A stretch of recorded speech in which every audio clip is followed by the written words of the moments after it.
Perkenalkan, kami dari kelompok 1 yang beranggotakan 5 orang akan mempresentasikan anatomi fisiologi manusia, tubuh sebagai satu kesatuan. Perkenalkan, saya Niputu Diapuspita Dewi, NPM 016. Saya akan menjelaskan anatomi tubuh manusia yang dimana terdapat rongga-rongga dalam tubuh. Yang pertama ada rongga tengkorak atau cavum cranialis. Adalah sekumpulan tulang yang membentuk struktur wajah dan kepala sekaligus melindungi otak dari benturan. Organ dalam rongga tengkorak berisi otak besar, otak kecil, dan batang otak, di mana organ tersebut memiliki sistem saraf pusat. Selanjutnya ada rongga tulang belakang atau rongga spinal, sebuah rongga yang terletak di koluma vertebra. Organ dalam rongga tulang belakang memiliki bumbung saraf atau spinal cord, di mana organ tersebut memiliki sistem saraf otonom. Selanjutnya ada rongga dada atau cavum thoracis, adalah tempat untuk organ pernapasan. Organ dalam rongga dada berisi paru-paru, jantung, pembuluh darah aorta, pembuluh darah vena cava, arteri dan vena pulmonalis, trachea, bronkus, dan esofagus, di mana organ tersebut memiliki sistem pernapasan dan peredaran darah. Selanjutnya ada rongga perut atau cavum abdomen, adalah tempat sistem atau organ pencernaan. Organ dalam rongga perut berisi lambung, usus halus, usus besar, kelenjar pankreas, limfa, hati, dan ginjal, di mana organ tersebut memiliki sistem pencernaan dan ekskresi. Selanjutnya ada rongga panggul atau cavum pelvis yang berbentuk oval, lebih dangkal dan lebih lebar dari panggul pria. Fungsinya sebagai tempat pergerakan dan menyediakan ruang yang cukup untuk perkembangan janin, di mana organ tersebut berisi kandung kemih, rektum pada laki-laki, kelenjar prostal, perempuan, rahim, di mana organ tersebut memiliki sistem reproduksi. Perkenalkan, nama saya Adivia Puspita. Saya akan menjelaskan mengenai daerah-daerah tubuh pada manusia. Terdapat 9 daerah tubuh pada manusia. Seperti yang terlihat pada gambar, bagian pertama adalah hipokondria kanan, yang kedua adalah epigotrik, yang ketiga adalah hipokondria kiri, yang keempat adalah lumbar atau lateral kanan, yang kelima adalah umbilika, yang keenam adalah lumbar atau lateral kiri, yang ketujuh adalah inguinal atau ilia kanan, yang kedelapan adalah hipogastrik, yang kesembilan adalah inguinal atau ilia kiri. Perkenalkan, nama saya Firza Catunggardesi Septiani. Di sini saya akan menjelaskan tentang terminologi anatomi bagian penampang tubuh manusia.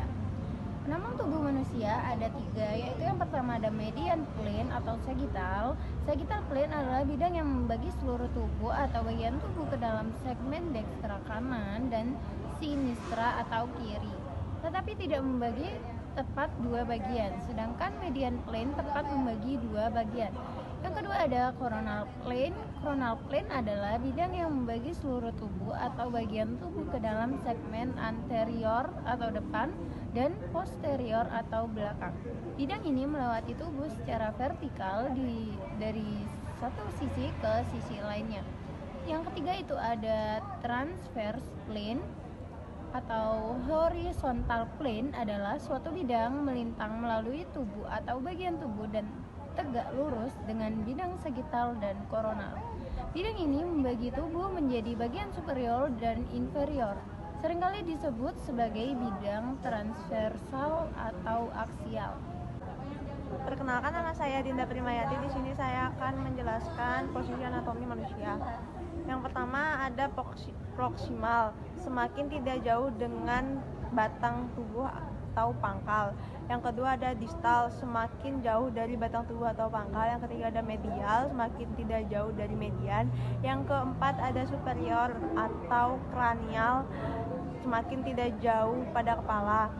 Terus yang kelima ada inferior atau caudal, semakin tidak jauh pada kaki. Yang keenam ada lateral, menjauhi anggota median. Yang ketujuh ada anterior, semakin tidak jauh ke depan. Yang ke-8 ada profunda, semakin jauh dari permukaan. Dan yang ke-9 ada posterior, arti kata posterior adalah belakang. Saya akan menjelaskan bagian-bagian dari anatomi tikus. Yang pertama adalah kelenjar saliva. Fungsinya adalah membersihkan sisa-sisa makanan dari rongga mulut dan membawanya ke kerongkongan untuk ditelan. Bagian yang kedua adalah trakea, adalah organ pernafasan berbentuk tabung. Yang ketiga adalah kelenjar timus, merupakan kelenjar yang terletak di tengah rongga dada, tepatnya di belakang tulang dada dan di antara paru-paru. Yang keempat adalah atrium kanan, yaitu dua ruas atau jantung. Yang kelima adalah paru-paru kanan, yang merupakan organ respirasi atau pernafasan yang berhubungan dengan sistem pernafasan dan sirkulasi peredaran darah. Yang keenam adalah diafragma, yang merupakan otot utama yang digunakan saat bernafas. Yang ketujuh adalah hati, yang merupakan salah satu organ yang perannya sangat vital. Perkenalkan, nama saya Niputu Kenya Paramesti. Di sini saya akan melanjutkan mengenai materi organ tubuh pada tikus. Yang kedelapan ada usus kecil, merupakan salah satu organ dalam sistem pencernaan yang berfungsi untuk memecah dan menyerap nutrisi dari makanan. 9 ada sekum yang berfungsi untuk membantu pencernaan. 10 ada usus besar, adalah bagian akhir dari pencernaan. Lalu ke-11 ada limfa, berfungsi untuk menyaring sel darah merah yang rusak. Ke-12 ada lambung, berfungsi untuk memecah makanan menjadi partikel-partikel kecil. 13 ada paru-paru kiri, itu untuk menukar oksigen dari udara dengan karbon dioksida dari darah. Lalu yang nomor 14 ada ventricle, berfungsi menerima darah dari organ atrium. Lalu yang ke-15 ada esophagus, itu tempat jalan masuknya makanan dan minuman yang akan ditelan. Lalu ke-16 ada kelenjar tiroid, itu menghasilkan hormon tiroid. Dan yang ke-17 ada laring, adalah saluran pernapasan yang membawa udara menuju trakea. Sekian dari saya, terima kasih.